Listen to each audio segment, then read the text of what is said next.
excited about for the new season? For me, it's the longest I've gone without playing, so I'm itching and training, and it's been a while. You know, we didn't make playoffs, so disappointing year. So want to get back at it, back at these guys.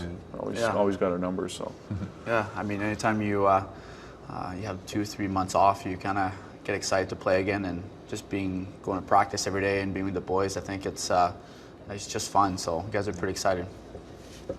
I didn't even know we were on. Yeah, we're on. Snuck in we're on. eh? Yeah, we're on. Oh yeah, I'm real excited. Yeah. Got back to Dallas. This is kind of like the kickoff, I feel like, to the NHL season, and training camp around the corner. So it's getting exciting now. What is the quality of a good captain? What do you look for in a good captain? Usually he's missing at least one tooth. I find in this league these days. You got yours fixed too.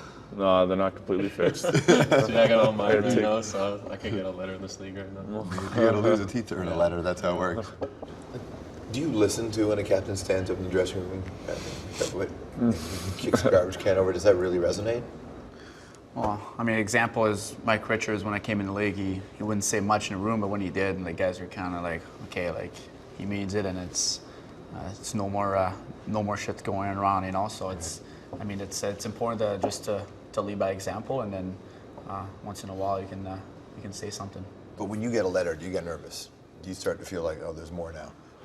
I don't know. Not really. I think there's a big responsibility with it, but I don't think you really try to put too much more pressure on yourself. I think you don't change anything. Yeah. You just kind of go with it, and I mean, it doesn't mean anything. You have a letter or not. You can still be a leader without having a C or an A on your jersey. Does it just mean more media, more cameras in front of you? You got to answer when things go wrong. A lot of things are just you kind of learn and adapt and kind of come along your way that you realize it's more responsibility. He's probably a leader, but he's so bad with cameras that you don't get I just started smirking. I knew something terrible was coming.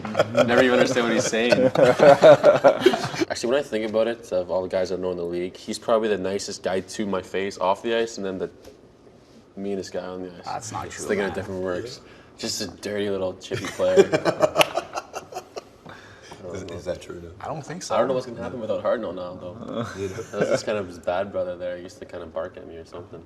Is it going to be different for you? Hard to see had my back, I'm not going to lie, but hopefully I can be on Simmons' good side. And I got Simmons locked down now. I've been working on him all summer. Does he chirp you when you're on the ice? Yeah, we have some good battles. It's all like, we know each other well, but it's obviously very competitive. So opening face-off, he always likes to say something a little bit. And, he's a terrible trash talker, though. He is? A terrible trash talker. I usually give you the silent treatment. So What's the line? What's the line of too far? Is anything okay on the ice? Oh, is there a line? I don't know. I mean, Guys don't go after, I don't know, like family stuff, I don't think. Yeah. Some do, but Yeah, some do, I know. I play with. it's not right, but some do. Yeah. Would you ever pop a guy just for saying something on the ice? Not me. What scares you the most about getting out there every game? Don't really think of getting scared of anything. If you do, I think that's not a good start. You're gonna start thinking about That's it when way you too get much. hurt, I think, when you're actually playing scared. Yeah. Is it like if you got a Shea Weber shot coming? Is that it? You think about it. Look up and see where it is in the game, first period, first shift. Maybe you're not going to block that shot then. I think I mastered the old look like I'm in the shooting lane, but I'm really not. Always shoots at this high too, where the ankles. Yeah. That's not good. So you know it's coming. And you just have to take it. And when it hits you, and you're like, damn it, like really, like. But you know what? The boys love it though. Yeah. They know. If you block that shot, boys are loving it, that's for sure. They know.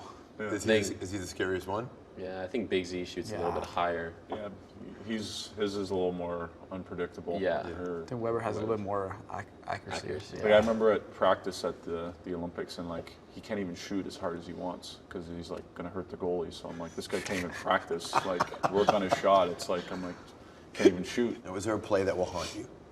I don't know if I'm haunted by any play. I still remember a particular play in playoffs against Chicago where I had a turnover on the power play blue line, and Brandon Saad went down and passed it to someone and he scored. That's a play there that I always remember, but I don't know about haunted. You wake up in the middle of the night? No. That might kill. Yeah, no. Yeah.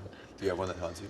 My first year we played Pittsburgh in the playoffs, and as the first time I was playing a lot, playing center, and decided to kill penalties. So I go out there and 5-on-4, and obviously I slash a guy's stick and I break it. So I go 5-on-3, and Bill Guerin scored, and I mean, we lost later on in the series, but just to kind of let the boys down a little bit, kind of take a stupid penalty, it wasn't very fun. You're skating back to the bench, and you know it's you. What's that moment like? Well, it was in overtime, so that was it. yeah. So I was go to the dressing room, broke my stick, then went to the dressing room. I don't know if I got one moment, but I know early on in my career sometimes, especially you're learning a lot. There's a lot of ups and downs when you're a young player, and sometimes I just would get too frustrated, and I show my frustration too much. And I look back at it now, and I'm just like, I wish I handled those situations better. So, something I'm better at now. Still working on it, but yeah, I just used to get sometimes too worked up, and I think it would work against me. What's the easiest way for an opposing player to get you to break your stick, like to really anger you?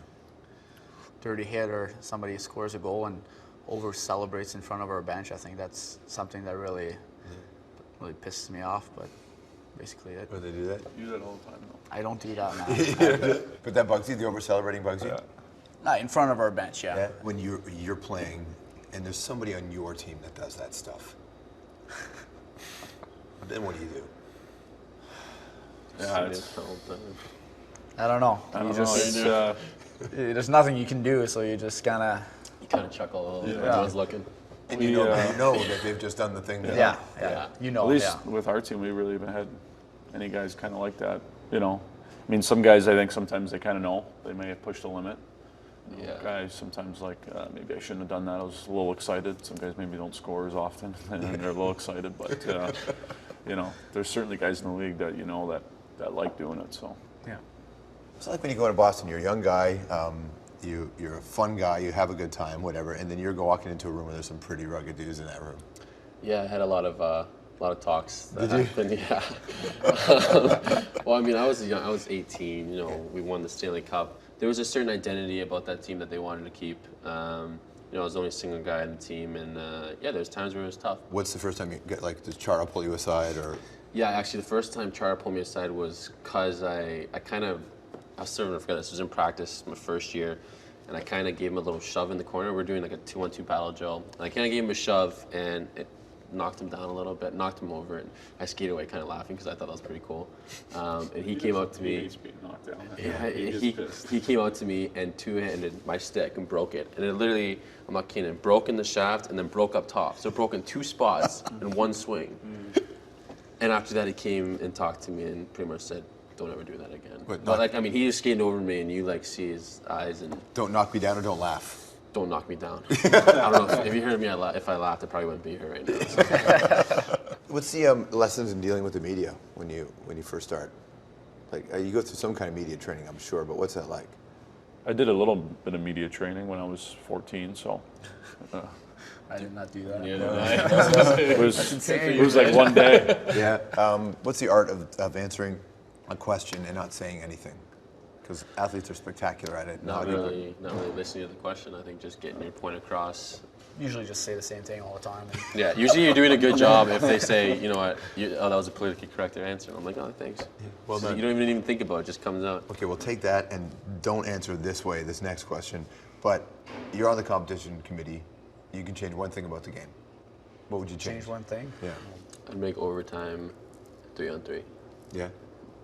That would be pretty exciting. pretty I good, like yeah. that. I like that too. I think I would make the rink just a little bit bigger.